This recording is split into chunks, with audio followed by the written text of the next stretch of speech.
O grau de prejuízo que o paciente vai ter com relação ao diagnóstico é impressionante. Às vezes os pais não querem fazer a medicação e quando se inicia a medicação, a criança começa a ter um desenvolvimento completamente diferente. Já é tarde. E às vezes os pais ficam tão satisfeitos com aquele resultado que, poxa, se eu soubesse que poderia ter começado antes, a gente teria começado e meu filho teria tido essa melhora desde antes. O Ministério da Saúde sancionou este mês um novo protocolo para o diagnóstico e tratamento de crianças e adultos com transtorno de déficit de atenção, que é um TDAH. Agora não tem mais limite para plano de saúde para fazer a terapia desse transtorno. Vê comigo.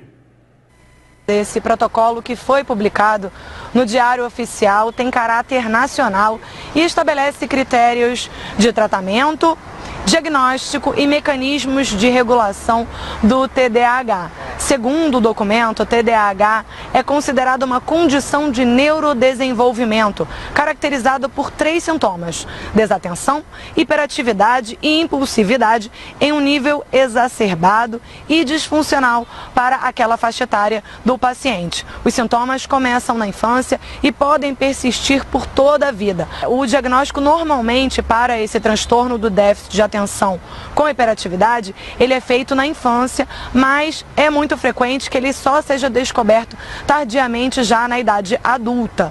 O país tem cerca de 2 milhões de brasileiros com TDAH e o SUS oferece tratamento para TDAH. Uma lei acaba de ser sancionada agora e esta é a Semana Nacional de Conscientização sobre o TDAH.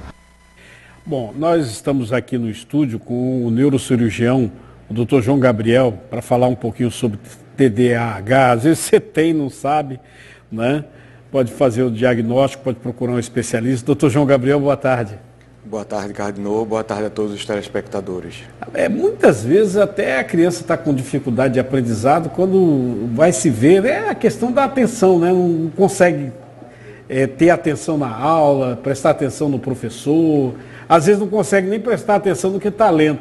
Bom, como é que se identifica a TDAH? Bem, o TDAH, como o próprio nome diz, nós temos 3 formas. A forma predominantemente com déficit de atenção, a forma predominantemente com hiperatividade e a forma combinada. Geralmente a gente identifica isso nas crianças que têm dificuldade na escola, são muito agitadas, têm dificuldade de ficar sentadas prestando atenção, esquecem bastante as coisas, esquece o lápis, esquece a caneta, esquece de fazer as atividades. Então é aquela criança que tem muita dificuldade em manter a atenção por tempo prolongado. A mãe, o pai, às vezes fala assim, não, essa criança, essa menina é muito danado, não sei o quê. Pode ser TDAH, muito agitada, a criança muito agitada? Com certeza. Então, se a criança ela é muito agitada, pode ser um TDAH com predomínio de impulsividade e hiperatividade. Então é importante ter uma avaliação. Quando a criança fica se mexendo muito, batendo os dedos na mesa, tem dificuldade de se manter sentada, tem dificuldade de escutar, ou seja, fica interrompendo constantemente as pessoas que estão falando, tudo isso é importante para que seja avaliado.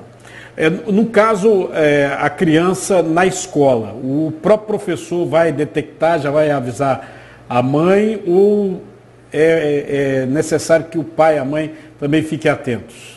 Excelente pergunta. Então, para a gente ter o diagnóstico de TDAH, é importante que, além de ter um prejuízo na função na escola, também tenha um prejuízo de função em outro ambiente. Então, a gente leva em consideração, tanto na escola, quanto também em casa. Por isso que a gente leva em consideração os critérios, tanto do professor, quanto dos pais.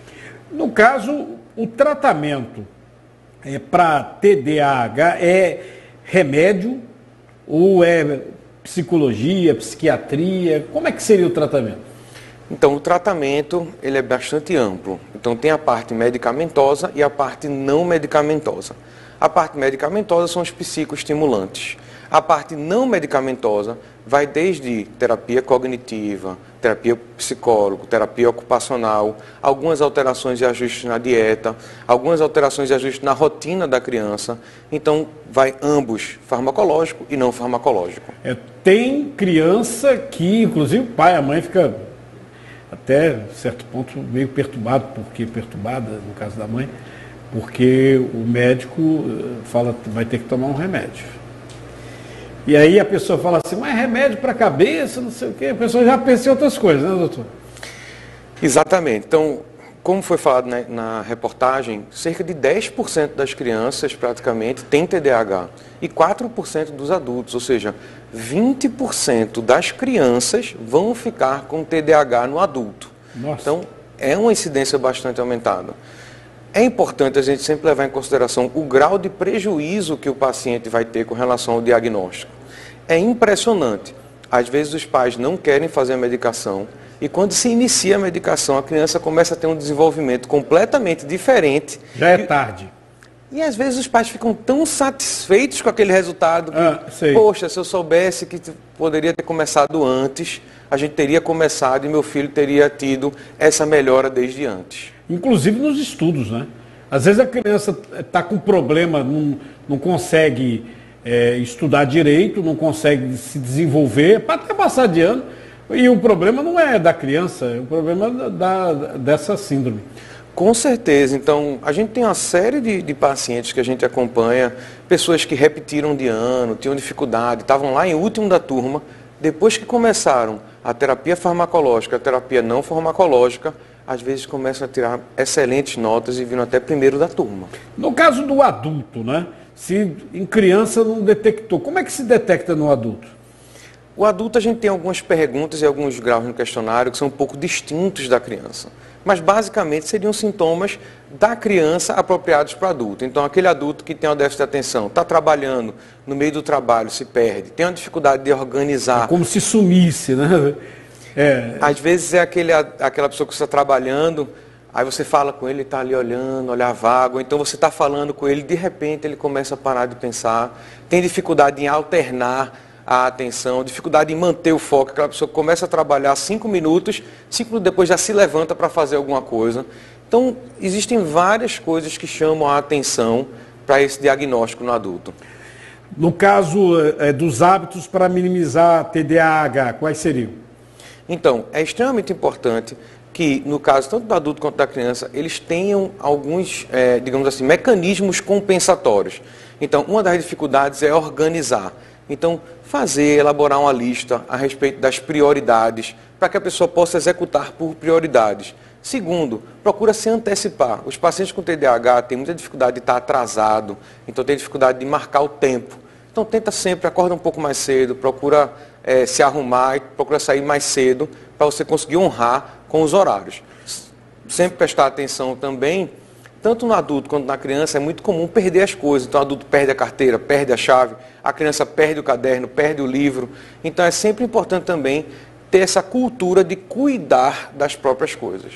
Doutor João Gabriel, essa medida agora do Ministério da Saúde faz com que os planos de saúde sejam obrigados a cuidar do tratamento. O SUS também já trata, né? É para sempre ou a pessoa começa o tratamento, daqui a pouco melhora e está tudo certo, ou é para sempre? Excelente. 1 a cada 5 crianças vai se manter com TDAH no adulto. Então, esses adultos, eles podem requerer, sim, algum tipo de tratamento, seja farmacológico ou não farmacológico. Se for 4 das crianças que melhoraram, se eles melhoraram, não vão precisar mais de tratamento. Agora, se continuar os sintomas com prejuízo da função, é extremamente importante que se continue a terapêutica. Para sempre. Doutor João Gabriel, muito obrigado, grato pela entrevista, viu? Muito obrigado pelo convite. Boa tarde. Boa tarde.